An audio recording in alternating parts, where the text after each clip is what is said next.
ඔයත් මේ වගේ රෙඩ් ලයින් ගහන DJ කෙනෙක්ද? එහෙනම් මේ වීඩියෝ එක අනිවාර්යයෙන්ම බලන්න වෙනවා. රෙඩ් ලයින් වෙන එකෙන් මොකද්ද වෙන්නේ? කන්සෝල් එකේ රෙඩ් ලයිට් එනවා කියන්නේ ඔයාගේ සිග්නල් එක වැඩි කියන එක. සරලව කිව්වොත් සිස්ටම් එකට ක්ලීන් හැන්ඩල් කරන්න පුළුවන් ලිමිට් එක පැනලා අවුට් වෙනවා කියන එක. එතකොට ක්ලීන් සවුන්ඩ් එකක් වෙනකොට හාෂ් සවුන්ඩ් එකක් තමයි එන්නේ. ඩර්ටි ක්‍රැක්ලින් සවුන්ඩ් එකක් එනවා. මෙන්න මේ වගේ. ඉතින් බේස් එක මඩි වෙනවා. වෝකල්ස් ෂාප් වෙනවා. ෆුල් මික්ස් එක රෆ් වෙනවා. ඔයා හිතන්නේ සවුන්ඩ් එක ලවුඩ්ලි ක්ලීන් එකට ඇහෙනවා කියලා. ඒ ක්‍රවුඩ් එකට ඇහෙන්නේ ක්ලීන් සවුන්ඩ් එකක් නෙමෙයි. අහගෙන ඉන්න බැරි හාෂ් ක්‍රැක්ලින් සවුන්ඩ් එකක්. තවත් වෙන්න පුළුවන් දෙයක් තමයි එක දිගටම රෙඩ් ලයින් කරොත් ස්පීකර්ස් ඇම් ෆුල් සවුන්ඩ් සිස්ටම් එකම ස්ට්‍රෙස් වෙනවා. අනිවාර්යෙන් කොයිලේ හරි සිස්ටම් එක ෆේල් වෙන්න පුළුවන්. ඒ කියන්නේ ඩැමේජ් රිස්ක් එක ගොඩක් වැඩි. රියල් DJ කෙනෙක් කරන්නේ වොලියුම් එක ෆෝස් කරන එක නෙමෙයි. එයා බලන්නේ ක්ලීන් සිග්නල් ෆ්ලෝ එකක් තියාගන්න. ගේන් හරියට තියාගන්න.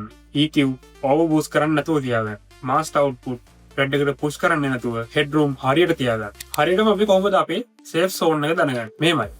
ඔයාට රෙඩ් ටච් කරන්න පුළුවන්. හැබැයි රෙඩ් ලයින් එකේ එක දිගටම ඉන්න එපා. මේ ඩිසිප්ලින් එක එක දිගටම තියාගත්තොත් කාලයක් ඔයාගේ සවුන්ඩ් සෙටප් එක කිසිම ප්‍රශ්නයක් නැතුව පාවිච්චි කරන්න පුළුවන්. ආයේ සවුන්ඩ් ඉන්ජිනියර්ගෙන් බැනුම් ගන්න ඕනෙත් නැහැ. ඉතින් ඔයාගේ රෙඩ් ලයින් ගහන යාළුවව මෙන්ෂන් කරන් යන්න. අපි DJ ගියේ LK